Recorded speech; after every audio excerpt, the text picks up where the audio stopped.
ইডির দপ্তরে শেখ শাহজাহানের আইনজীবী আজকে গিয়েছিলেন সকাল 10টা নাগাদ। আগামীকাল কোর্ট খুললে আইনের দ্বারস্থ হবে বলে জানান তিনি। কিছু আইনি জটিলতা আছে বলে তিনি সামনে আসছেন না। দেশ ছেড়ে পালিয়ে যাওয়ার মানুষ নন। সাত সকালে বিনা নোটিসে শেখ শাহজাহানের বাড়িতে এসে তালা ভাঙতে গিয়েছিল ভেবেছিল গুন্ডারা। এসেছিল তাই মানুষ জড়ো হয়ে প্রতিবাদ বিক্ষোভ করেছে। ইডি নোটিশ দিলে তদন্ত সাহায্য করবে। শেখ শাহজাহান বললেন সন্দেশখালীর বিধায়ক সুকুমার মাহাতো।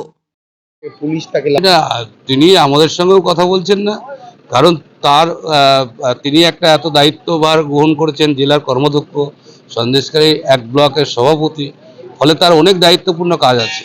ফলে হয়তো তিনি কৌশলী হয়ে আইনি পদক্ষেপ গ্রহণ করার জন্য চুপচাপ আছেন, হয়তো সম্মুখে আসছেন না, কিন্তু দেখা গেল তার উকিল, তার অ্যাডভোকেট, তারা কিন্তু সেটা গ্রহণ করছে। ব্যুরো রিপোর্ট, উত্তরের প্রহরী।